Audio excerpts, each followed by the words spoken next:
I'm glad that I have inspired many of you. It's a wonderful privilege to talk to many of you. Say you've inspired me. If I've truly inspired you, just like Scott Pressler said, don't let it end here today. Don't let it end tomorrow. Don't ever let it end. But remember, we have 1 month until the greatest crossroads in the history of this country. 1 month. And it is do or die time.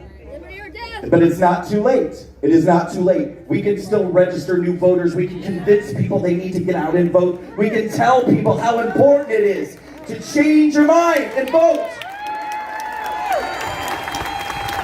We can have uncomfortable conversations with black people, Hispanic people, LGBT people, women, anybody who's deranged by the radical left. Go up to them and say, listen to me. Do you understand? I care about black people too. I care about Hispanic people. I care about immigrants. I care about minorities in this country. That's why I'm a conservative. Because conservatism is compassionate. Conservatism is kind.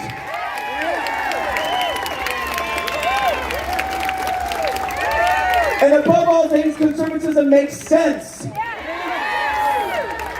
The alternative does not. Don't tell me America was never great. Don't say it to me. Look at this stage. Jesse Owens, a black man winning the gold medal in the 1920s. Our freedom of speech, our freedom of right to debate, our freedom to discuss ideas led to women being able to vote when they couldn't vote.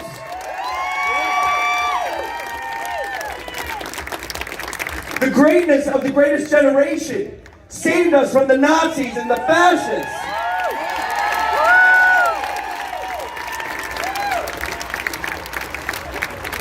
And before feminists decided that a man being within 6 feet, they were the ones who invented social distancing, the feminists. Before feminists decided that men weren't allowed to get within 6 feet of them, this gallant man planted a kiss on this girl to say, the war's over! America wins! Ruby Bridges, a little girl who went to school after schools were desegregated. Martin Luther King Jr., who had a dream. He had a dream that one day we would judge each other not by the color of our skin, but by the content of our character.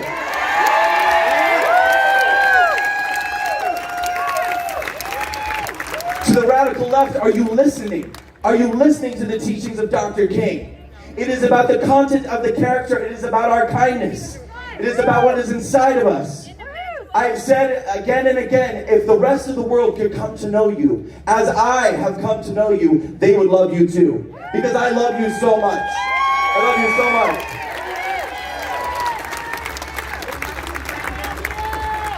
much. American greatness took us to the moon. American greatness allowed us to persevere after 9/11. And it is that greatness in America that is going to allow us to overcome this economic shutdown. We will overcome this. We will overcome a pandemic. And our president is going to be there with us every step of the way.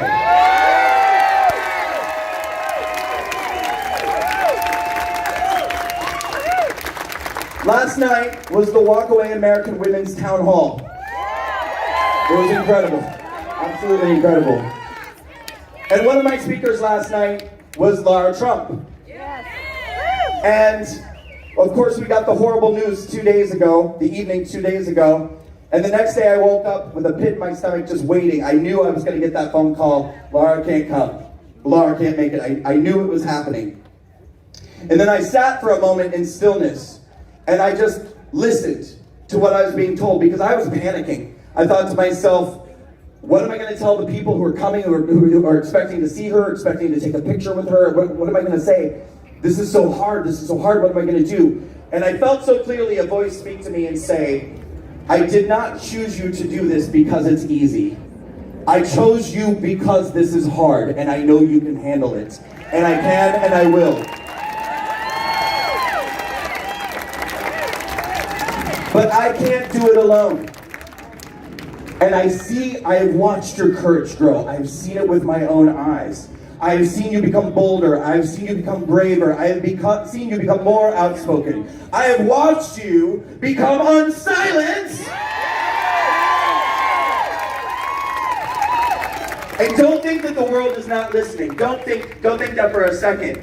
Because you guys saw that video earlier that had a ticker above it that was showing that 200 some thousand people walk away. 200. We now have 500,000 people in that group. Our numbers have doubled.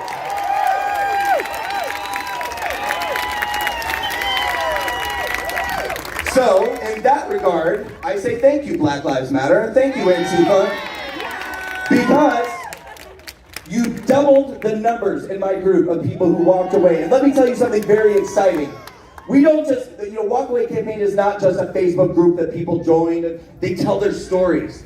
They make video testimonials. They make written testimonials. They tell their story about why they're walking away. And after Black Lives Matter and Antifa started destroying this country, the testimonials started rolling in from people in their 20s, early 20s, their 30s. We are grabbing America's youth.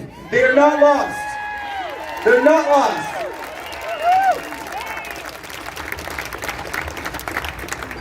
"2020 was really supposed to be our year. And this was true for all of us. I mean, we all had plans. We were all devastated in one way or another by the things that happened this year. 2020 was supposed to be the year that Walkaway began building college chapters from coast to coast. I did a college campus tour last year. Everybody said to me, can we open a chapter in our own school? I'm afraid to speak out. I'm afraid I don't have a voice. I'm not allowed to just be myself in my own school. And of course, then they shut the schools down because of COVID. So make no mistake. Let me make this very clear to everybody. Walkaway does not end at Election Day. Walkaway was never about one candidate. It was never about one election. It was never about one moment in time. It has always been and will always be about fighting radicalism whenever and wherever it is. We are going to show up and we are going to be there.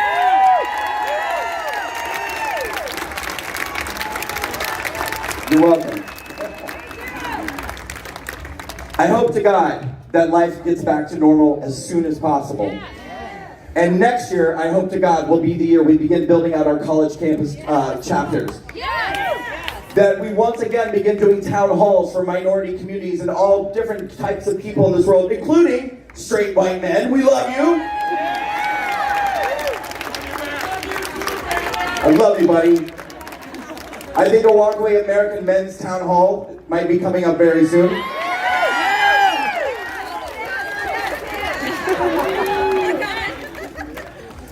I love you all so much, but listen, who's calling me? That's gonna have to wait. I love you all so much. I love you for showing up today. I love you for being brave. I love you for being courageous. Let's continue to fight and fight and fight and fight. Tonight, I am told that there is going to be a prayer vigil for President Donald Trump at Walter Reed. Is that right? We're gonna go. We're all gonna be there. If you're available, let's all show up and pray for the president tonight.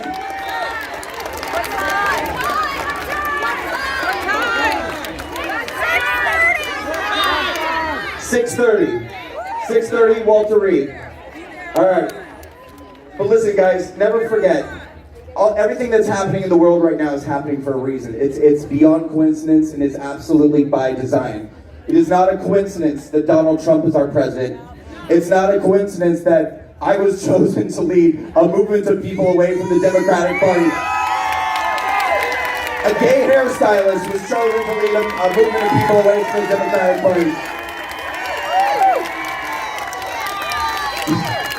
The point I'm trying to make here is, God has chosen radicals and unusual characters right now to do very unusual work, saving this country, being the heroes that America needs right now. He will not forsake us in this moment when we know we're afraid because of what our president is going through. He didn't bring us this far to let us down now. Never forget. Donald Trump is going to be okay. We are going to be okay. We are going to rescue America. Rescue America!